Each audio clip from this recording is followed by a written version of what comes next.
Goodness. All right, finally.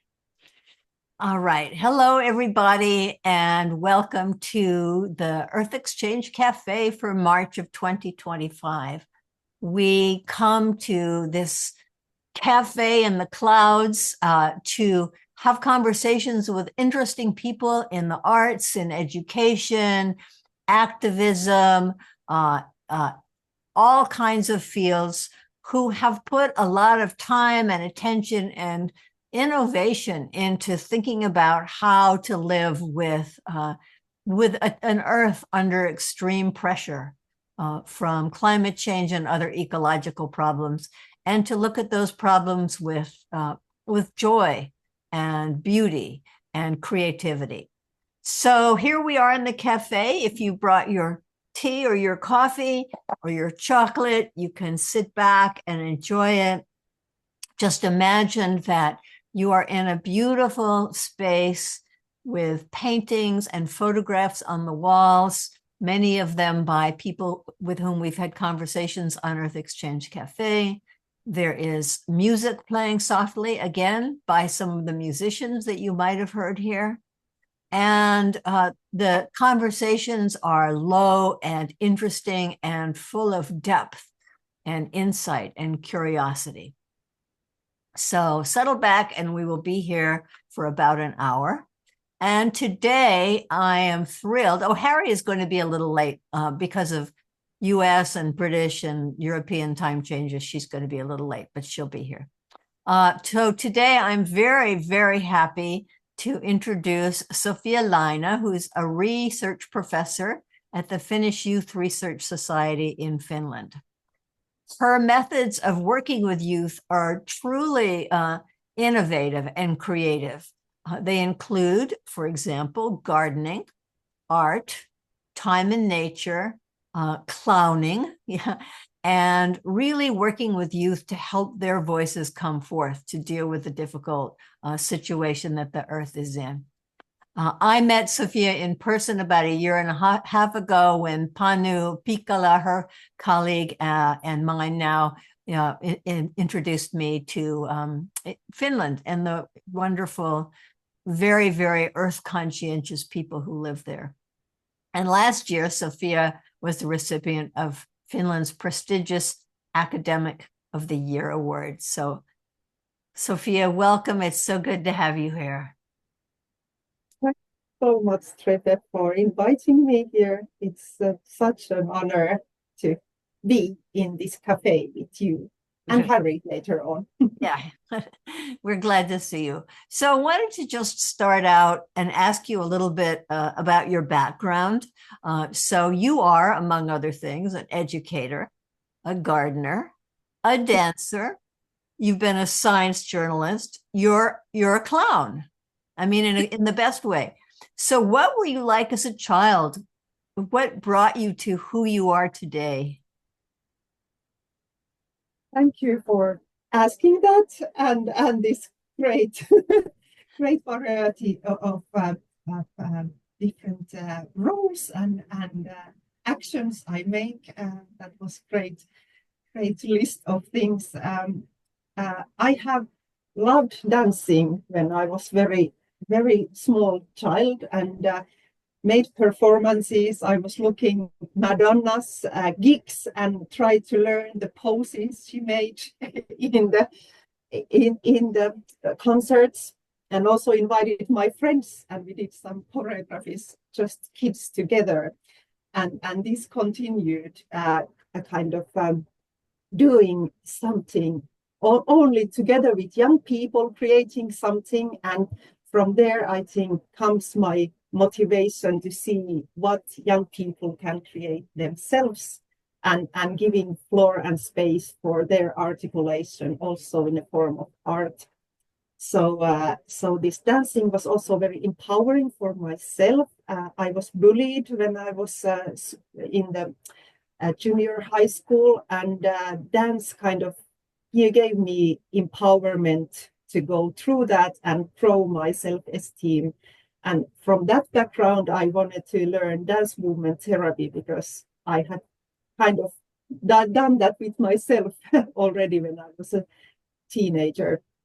So I also trained myself in that. Especially, I was interested when I trained myself to dance movement therapy in the therapist and dancing in the nature, in therapist ways of using nature and group formats, community kind of ways, community actions with creativity in the nature. What comes really close to your work, Treve, and that has been so great to learn your community work in the nature.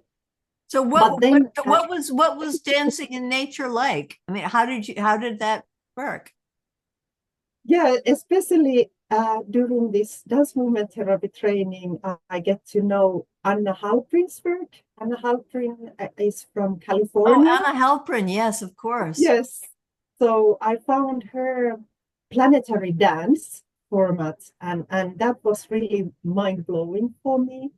So I read everything and watched everything that was available uh, about the planetary dance.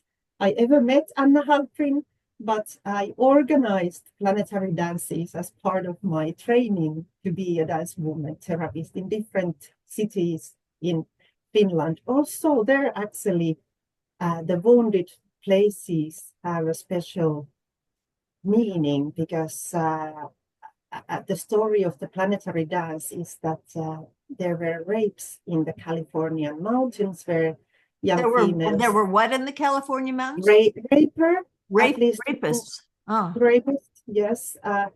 So they did the first planetary dance to take the mountains back to positive things for jogging and outdoors activities again after this series of rape tragedies that had happened on the mountains. Oh. So from the beginning also this planetary dance had to do with wounded places and taking them back with community, creative and artist ways of bringing positive energy back to the wounded place. So when I learned Radical Joy for Hard Times, I was so glad and so amazed about your work, because I think that's even more easy way for communities to come together and make something creative in the wounded places. So in my work, I maybe somehow combine you with Anna Halprin. so that's the my style here in Finland too. Well, that's so interesting because I first heard of her work about 1984 and was very interested in it, but I haven't read as much as you did, but I didn't even know that story of the mountain. So that's it's really interesting.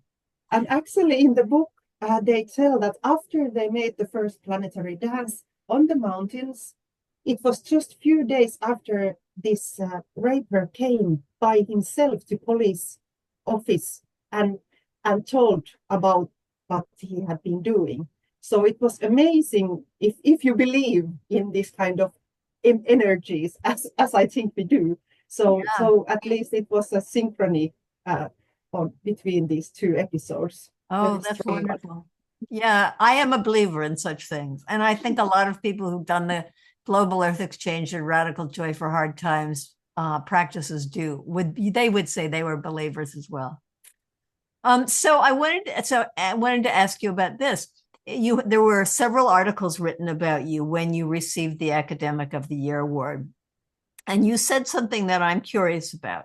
You said creative movement for planetary well-being is one of my endeavors to act and research organically and multidimensionally, supporting different perspectives, orientations, and positions together with and among other living beings.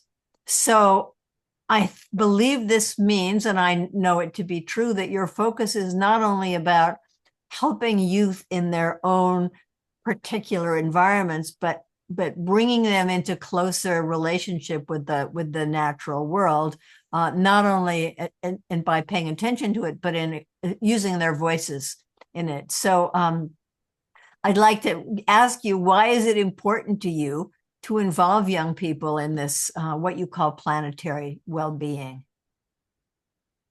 Well, thank you so much for this question and opening. Yeah, as this we are living in such a eco crisis situation, and there's so many mixing emotions with several young people about the future. For example, here in Finland, we just received this annual youth barometer telling that the uh, the hopefulness about the future has dropped significantly among the young people between 15 and 29 years old.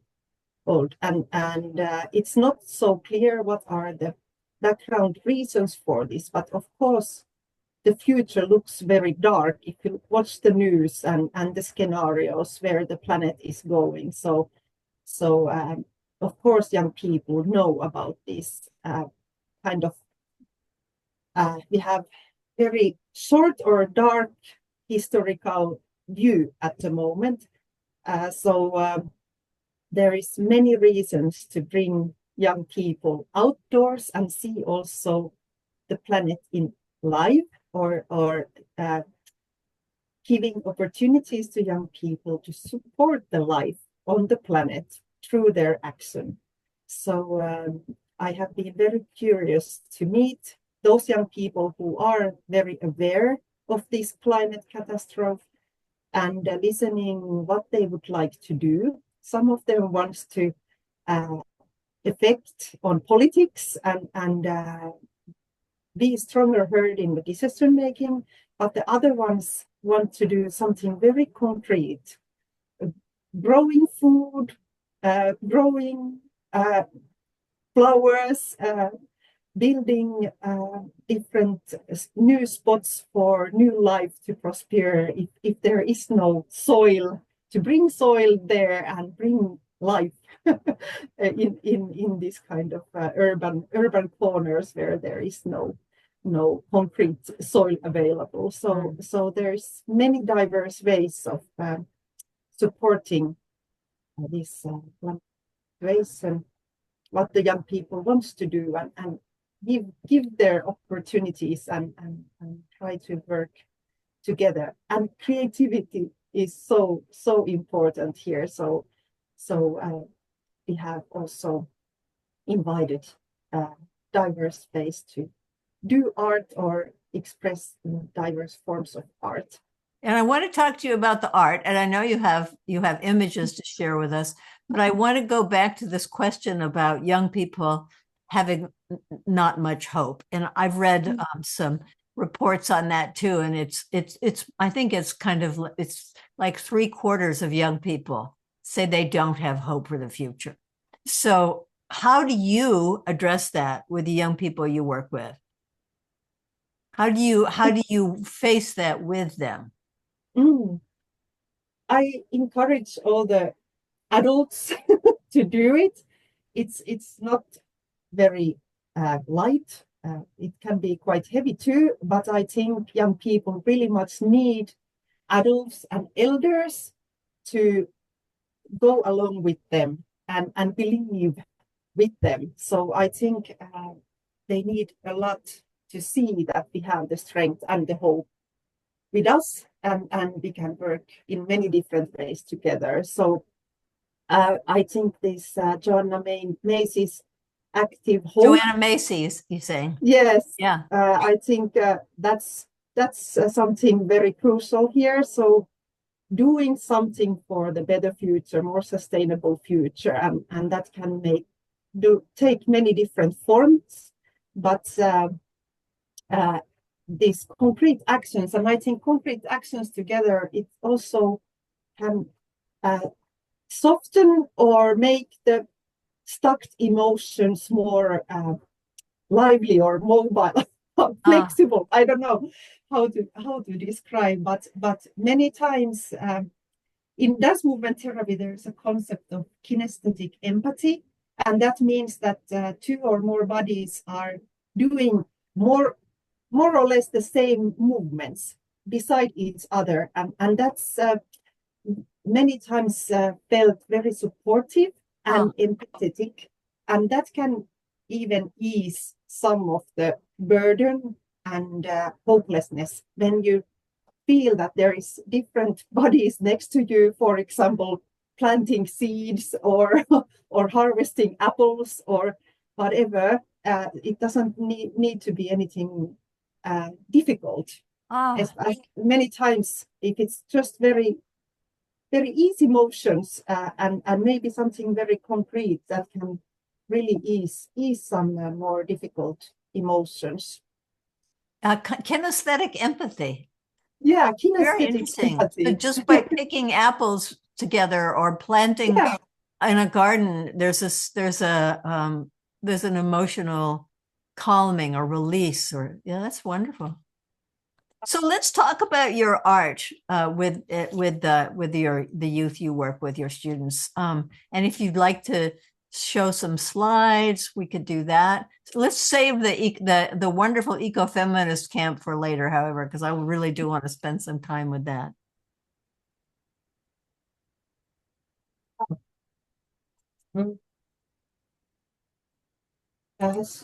How about telling about this one of my favorite openings from the last year that is called Planetary Garden? Yes, let's talk about Planetary Garden. So I will share a slide and tell this story first. So now you should see 5 pictures, right? So this planetary garden, it's actually a concept from French architecture. Gilles Clément, if I pronounce his name correctly. And what is it? So can you say that again? Are you speaking a French name? Clément, maybe. Gilles? And what does it mean? That's his name, the name of the architecture who has invented this concept. Oh, I see. Okay. Planetary garden. So, so the idea in the planetary garden is quite different from what many times we think about gardening, because there we want to save as many different species there is in the garden. So kind of really respecting the biodiversity of the place. And the gardeners are also protectors of life. So their motivation is also to try to protect the life in many different ways, as many different ways as possible. So, but also the gardeners need to take care of themselves. So protecting also themselves by growing food crops. And I was I found this very fascinating, this concept, and it was introduced to me by one high school teacher from Finland, Kirsi Haapamäki. And with her, last fall, we went to this place, and actually it's Utrebe that made me invite this teacher to this specific place, because it's my parents' place, and I was 6 years old when my family moved there, and I was only 8 years old when my parents divorced. And after that, it turned to be a battleground in a divorce. But still, me and my mother and brother were living there, and I stayed all my childhood and adolescence in this place. It's 1 hectare. It's historical place in Espoo that we bought in 1980s, my family. And on the right-hand side, you see this very old oak tree. And yeah, it's beautiful. When I was a child, it was having all the branches, and I thought it's like a tree of the gardening tree for the place or mother tree for the place, and it had so much energy and power, and it was my kind of power tree in the middle of this 1 hectare of land. And when I was 20-year-old, on the left-hand side, you see the older picture where I look younger.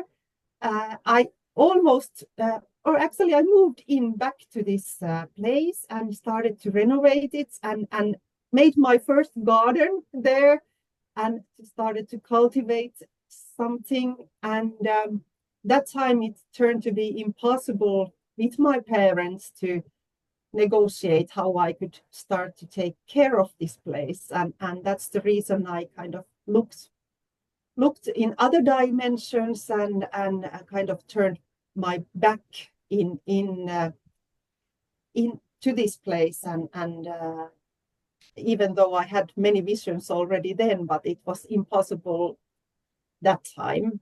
But now, or not only last year, together with this teacher from the high school, we returned and they're kind of observing if this spot could be used as a planetary garden together with young people. And it was the same last fall when the last branch from this huge oak tree fell down in a storm. And as this high school teacher fell in love with the place, she thought it's excellent, especially because it is historical place. And on the left-hand side, you see this old main building of this. It was a historical self-sufficient farm in 1800s, and there was this circle school. I don't know how you say it in English. They're kind of mobile school that went from a mobile school. Okay. One other one. So there was no permanent school building in the 1800 in this city, but the teacher went from village to village. So actually, they have been teaching young people in this old main building as part of this circulating mobile school. So why is it called a planetary garden? Yeah, that's a concept from this French architecture that we found very fascinating. Like thinking this piece of land as a miniature of the whole planet, but because you cannot, as a single person, take care of the whole planet, in the planetary garden, you kind of squeeze into this piece of land whatever you have, and we have some 1/4 hectare now, together with young people and different adults who work with young people, to take care of the land and think like the planetary in a miniature format, and also thinking your role as a guardian of a diverse life, and thinking how you can respect the biodiversity as much as you want. So that's kind of the main idea behind this planetary garden concept, and we have just started last fall. So we will see how what planetary dimensions it will take. But what has happened so far, we have rescued. Before you move on, I just want to say, I think that tree still looks like a very powerful guardian. You can't deny that. It was actually Panu Pihkala who said that it's now maybe more like grandmother tree, not a mother tree anymore, because now there is another more lively and growing one next to this grandmother tree, but for me it's still the kind of statue of the place, and it's very powerful, I also think, still in this new shape. And Harry is here. Welcome, Harry. We're glad to see you. Hi, everybody, and thank you for holding the space, Chobi. It's lovely to be here, Sophia, and listening to you sharing about the planetary garden. Thank you so much. So good to meet you, Harry, and welcome. And you came on the right spot because in this slide, I also have a concrete question to you because I know this is your final Earth Exchange Cafe episode, and the young people have been also thinking, why don't we make a concrete garden cafe there one day to the planetary garden? So my question to you is that, what about if we call the cafe Earth Exchange Cafe? If some people come for a cup and they can sit on the garden and they can look of your program while they are visiting the place. I think that would be wonderful, don't you, Harry? I agree. To actually have a physical Earth Exchange Cafe would Yeah. be very, very special. Wow. And you are more than welcome, of course, to come and spend so many days you want in this Earth Definitely. Exchange We have to come.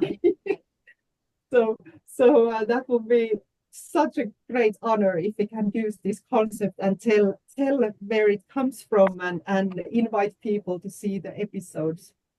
But in this slide, you see that we rescued some plants with my car because there was a construction site that was getting bigger and bigger in the city of Espoo, where this planetary garden is. And we went to rescue the plants, those ones who give, who are like long-lasting plants.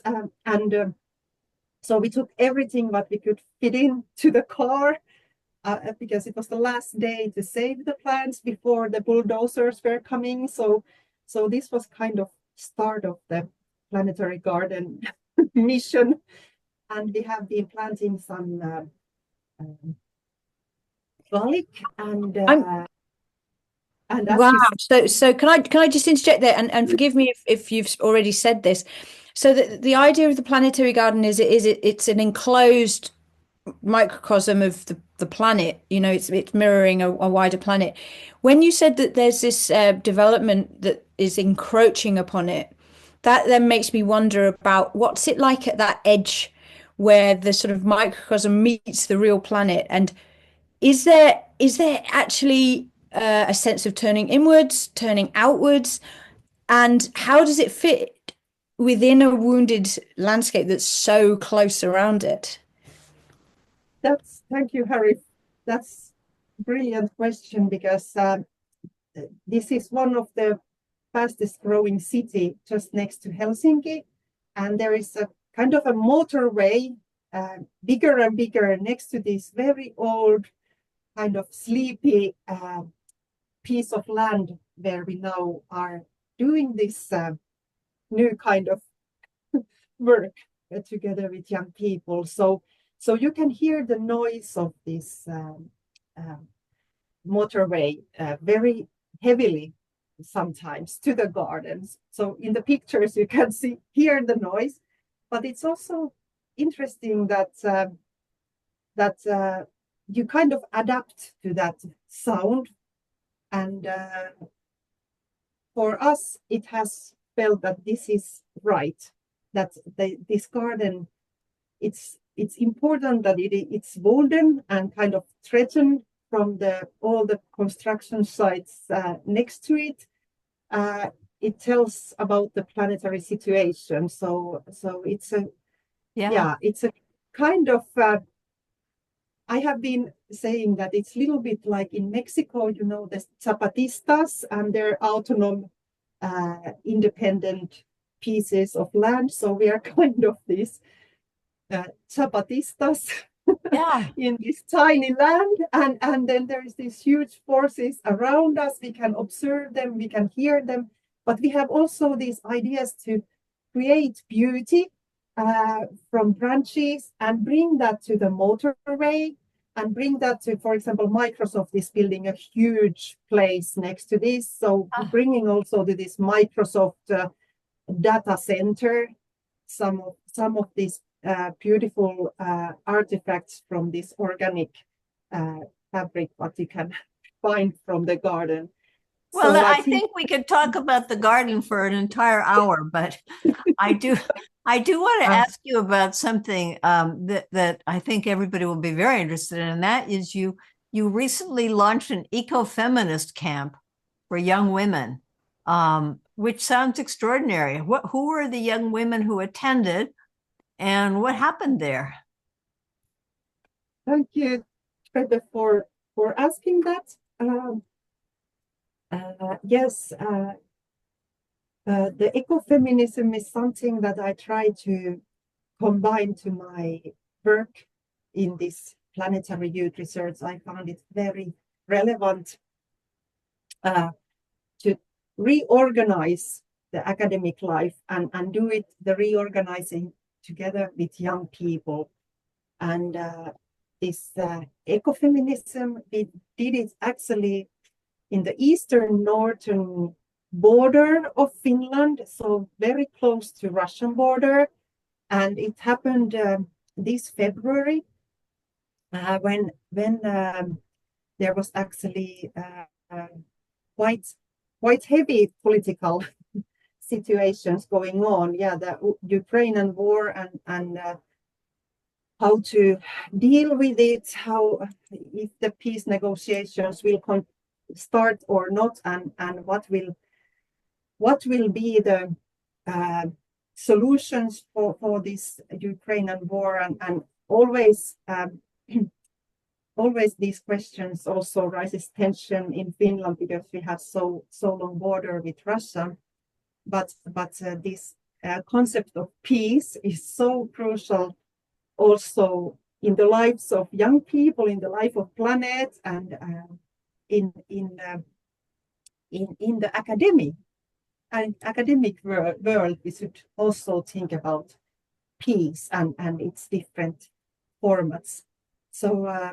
So here, like, yeah, especially. What did they do at the camp? Yes, so there were four females together with me and very young scholar of mine who is eco-therapist. So for the days, we had different teams for different days. The first one was safety, because we found that the safety is kind of priority for whatever comes after the safety, and also making your own boundaries and safety with yourself and other ones. And the second team was rest. How can we rest in outdoors, and how the nature is resting when it was winter. So winter is kind of the resting season for the nature and many of the plants. So also listening and observing how the nature rests, and reflecting how we as human beings rest. And then the third team was caring of the planet, caring of the environment, but caring also about ourselves. And there's a picture of food and a table, so a big amount, or the making food, preparing the food, and eating together, discussing together was in a big row of this camp. We were making only vegan food, and the young participants also said that it was really revealing to stay for many days in that kind of atmosphere where you don't have to all the time explain and kind of defend yourself from those who doesn't eat vegan food, because we very much were speaking about philosophy behind eating vegan food, and we were also thanking the earth for the food and making food meditation, and so that was very, very important. And I think there is something again about kind of kinesthetic empathy, that you work together by preparing food together. It's a very nice way to discuss and create something beautiful together. When we create food together, and it's kind of also giving for everybody in the community, but we were also thanking the earth for our vegan food. And as you see, we also did a Ranchoy bird on our trip to the down at the lower right-hand corner in the snow. Yes, it's beautiful. Yes. I mean, the left-hand corner. And there, the wounded place was a golf court. We found our way by accident to the golf court, and we decided to do the bird there. And next to it, there is a nest, and one of the young people sleeping there in the nest. We were living in this very special architecture house my friend Ulla-Maria Koivula owns in the North Karelia, and there were 3 floors, and you could discuss with each other even you were in different floor, because the acoustic and the architecture was that kind of that the house was kind of an egg or container.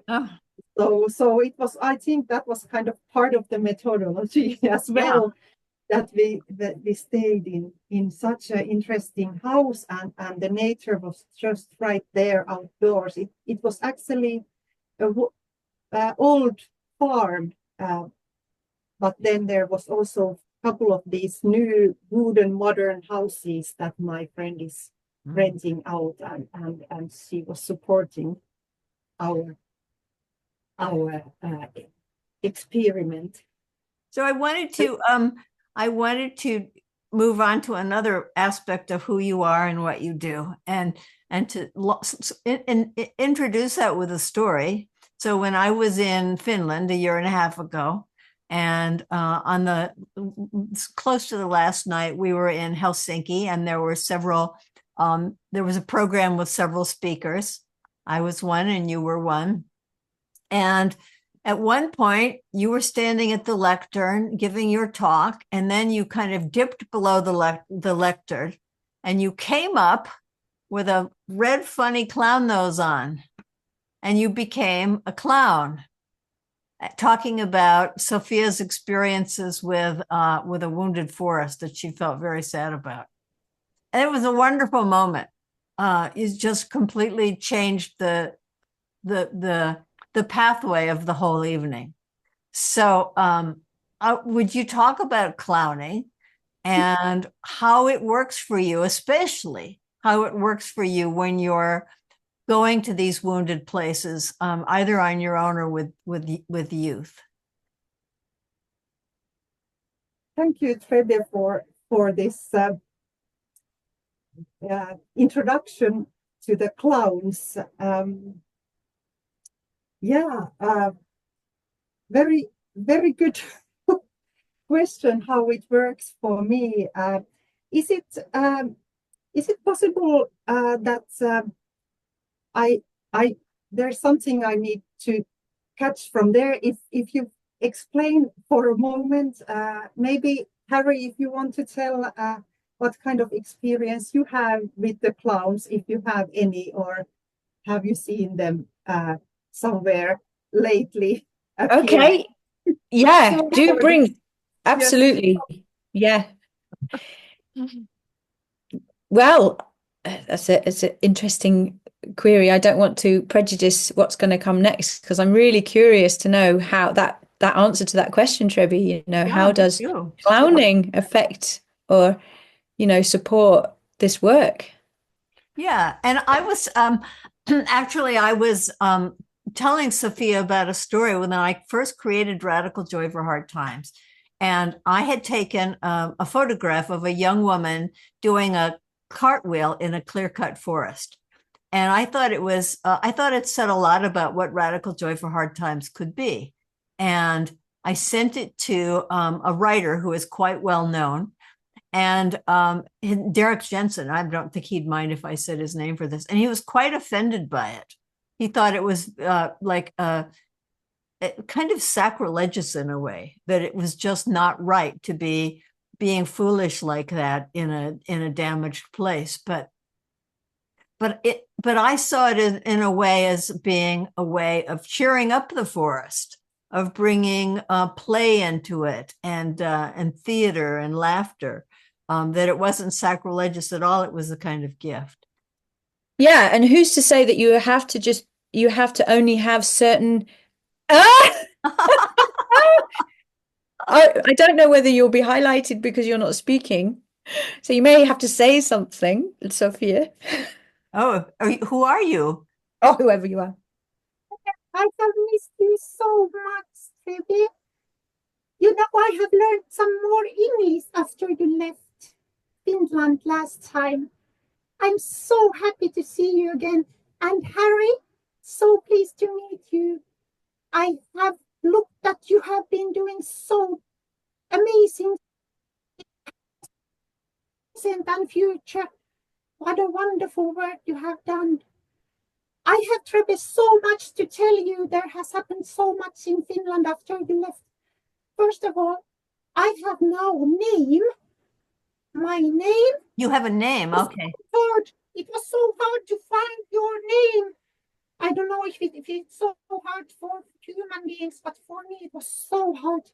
But my name is Pisara Merta, and it means in English a drop of sea. A what? Wait. No, you need to repeat everything, dear. Drop of sea. Drop of a sea. Drop of sea. A drop of sea. That's my name. And I love sea, ocean. It's always so lovely to be next to ocean. And I also believe that in each human being, there is a little drop of little clown living inside of you. And together, all the clowns, we make a huge ocean. And I'm only one tiny drop of that sea. And that's my name, Pisara Merta. That's it. And the second thing I wanted to tell you, Trebe, is that I have found my superpower after you left. Have you found, Harry and Trebe, have you found your superpowers yet?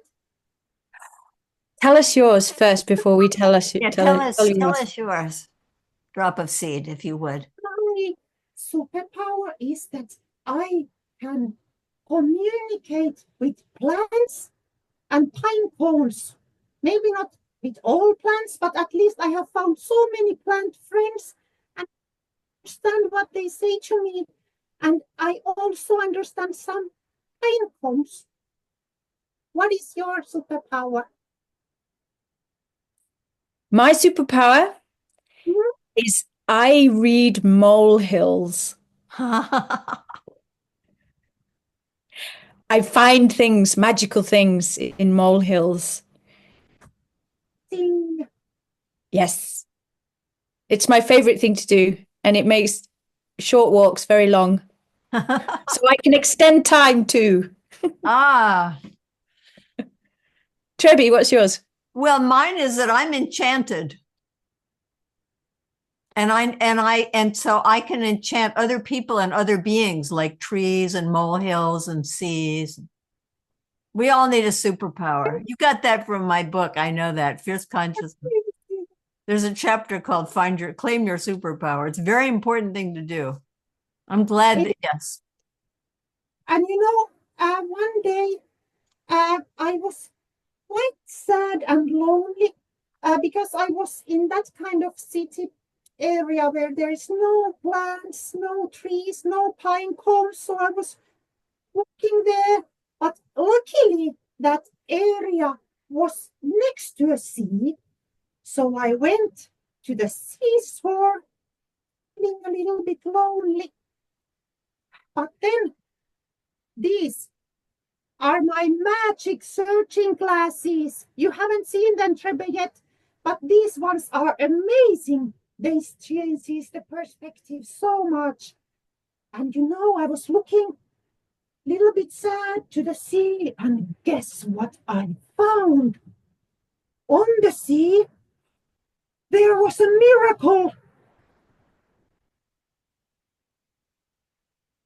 We're not hearing you, and we're not hearing you all of a sudden. You have to go closer to the mic, I think. We're not hearing you. Drop of C. What happens? There, okay, now we can hear you. What happens? I don't know. Maybe you can't hear me when I'm using them. Can you hear me now? Yes. Yeah. So on the sea, I saw this little cup and this miracle inside of it sailing. And she wanted to be my friend. Have you met any miracles lately? Well, I think that's a miracle. So let me ask you this, Drop of C, if you would. How would you help people? Like if you wandered upon a group of people and they were at a coal mine or a gas fracking site or a forest that had been cut, what would you say to them to help them be with that place? What would you do with them?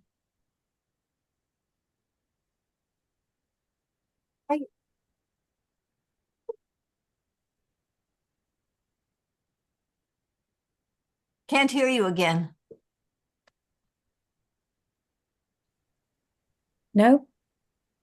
It's Can you hear us? Now we Can can. you yes, and then it stops and then it starts. It's very strange.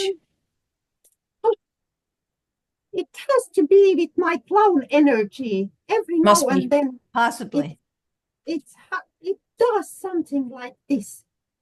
But I would invite them to play diverse perspective. Try to listen, miracles, and tell if they have something to ask or tell. Actually, Miracle also had some question to you. I don't know if we have time for that. Miracles have questions for us. Yes. Yes. Of course.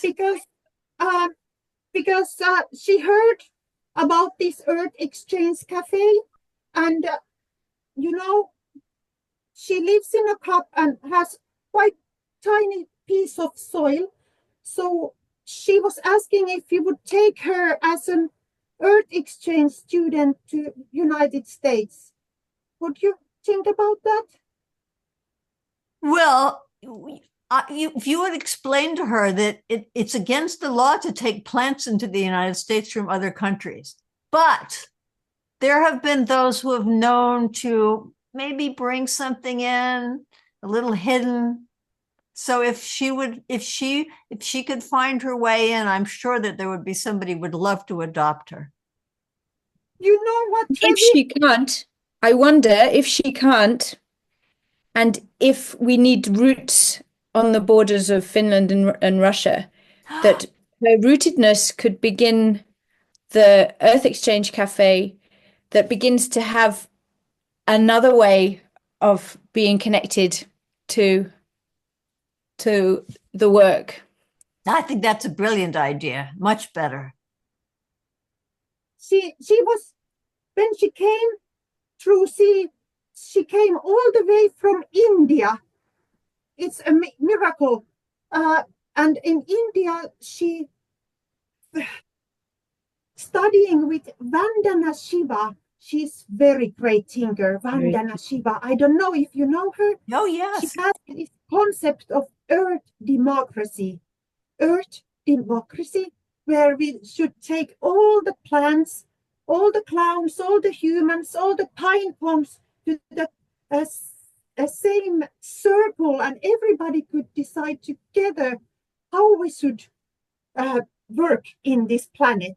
So she would really much like to teach about this earth democracy, because she heard that there is some democratic obstacles maybe happening. Yeah, So, definitely in the United States. and at the root of the Earth Exchange is about getting to know the land that is underneath your heart, underneath your feet. And that feels like there's an invitation for this esteemed mystical miracle to connect where she is and begin her story there. Yeah, you're yeah, so right, lovely Harry. idea. Thank you so much for this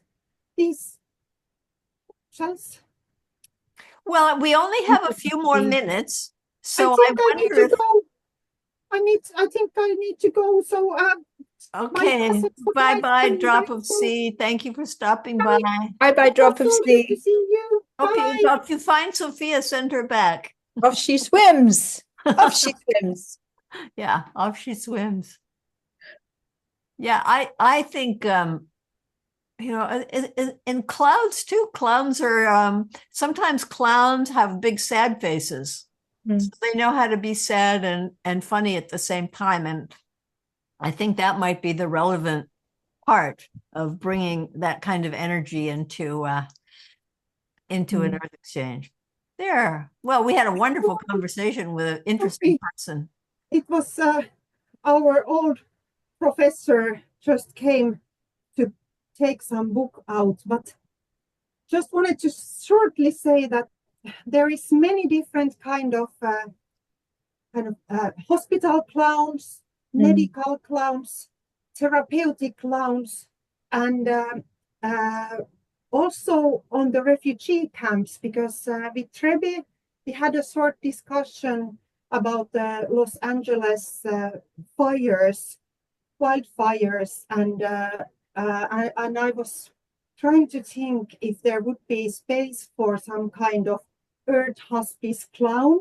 And actually, in the refugee camps around the world, here are pictures from Gaza and Rohingya, Zimbabwe, and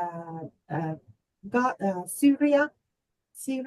So they use a lot in the very tragical moments, the clownery. So I really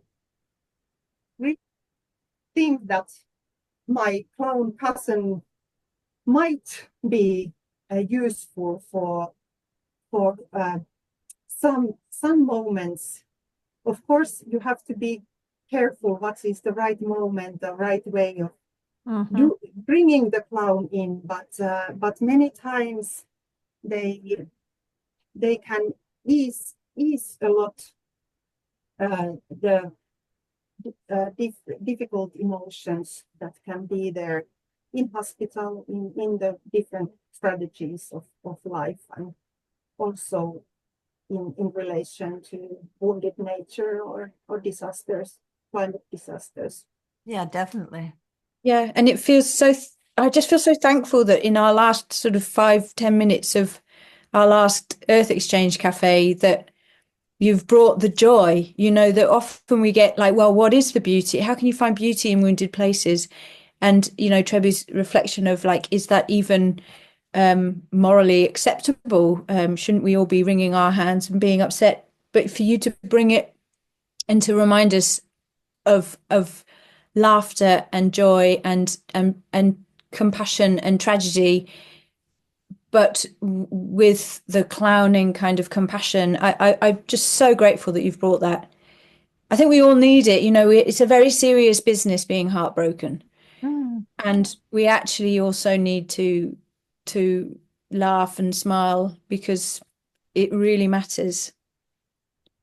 Yeah, it really matters. And people who do have the courage to bring humor and lightness and joy. Oh, we didn't even get to talk about Grave Mary. Brave Mary. Sophia, explain Grave Mary in a couple of minutes, if you would, and then we have to close. Sorry for bringing. While I was walking in the corridor, I heard you telling Trebi this story of this picture of cartwheel. So Yeah, there she is.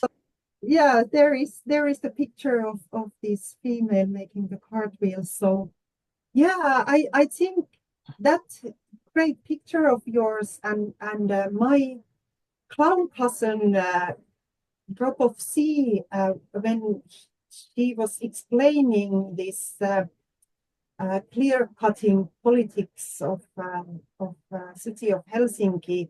I think there is some elements in common, combining play and tragedy, humor and joy, and I think that's something very, very crucial on these times, because it's the situation can be super dark, but then if you still can find some light through humor, through joy, it can be very, very important, as my colleague Panu Pihkala has been pushing us to think in seeing and thinking on two levels, so that there is always light and darkness around us. And I think the clown is maybe my company to also push to the utopias and bring something interesting from the utopias. Of course, the clown can also discover dystopias, but maybe more the utopias and playfulness, playing with diverse of utopias. And I think in the cartwheel there is also the joy, and of course the clear cuts as the tragedy. But that really strikes me as so important to remember, that actually working as a therapeutic clown, you're in the dystopia of that particular person, that particular environment, and so you're not turning your back on it, and you're not sort of going, okay, we can only focus on the joy and the happiness, and it's actually saying it's working within it and allowing a sort of small little burst of joy within that dystopia, which in itself isn't maybe going to change the way of things, but it just is something extremely powerful and extremely important in that precious moment. And that is deeply powerful. I can absolutely feel that Grave Mary living together rather than trying to pull each other apart. Yeah, and I think these elements of play, tragedy, humor, and joy, I mean, it's such a rich field, that it just makes me want to like create something and get together with people and like you and explore what this means and invite people to it, because all of those things can exist at the same time, and we don't have to choose. We don't have to say, if I'm feeling this way, I can't feel that way. So I really hope you will come to the Planetary Garden and to the Earth Exchange Café, and then we will make some Grave Mary moments together. I hope we can too. Well, and the time has come. And Harry, I'm just going to say goodbye, and then you can take us out of the cafe if you'd like. So as most people know, this is the last cafe that Harry and I will be leading. She came up with this idea during COVID, like, let's have conversations with interesting people. And so we've done it for 5 years, and our lives are both sort of going in other directions. But all of our conversations are on the radicaljoy.org website and on YouTube. And I think that RadJoy's new director, Liz Kaczynski, is working with somebody to revive the Earth Exchange Cafe in the near future. So it will continue. And for now, we just thank Sofia and all of our wonderful, wonderful, wonderful friends and guests over the last 5 years for making this such a fascinating way of exploring beautiful and difficult times. I want to thank you, Trebi, as well, for co-hosting and teaching me how to have deep conversations, part interview, part nourishing it, just see what happens. It's been a true joy and a real honor.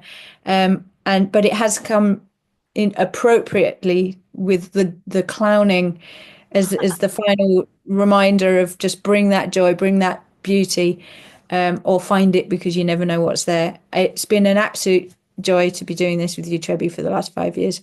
And again, thank you, Sofia, for coming today and helping us see what you give to the world. It's extraordinary and it's very special. It's a real honor to have chatted to you today. So thank you. So with that, I shall close because we're over the hour. So I don't know how you brought everybody in, but same way as usual. Okay, so we're in that same place. It's now absolutely resplendent with art. Many musicians' music is there to leaf through and to put onto our MP3 playlist, whatever it is. We've got books and articles, and we've had such incredible times in this amazing cafe.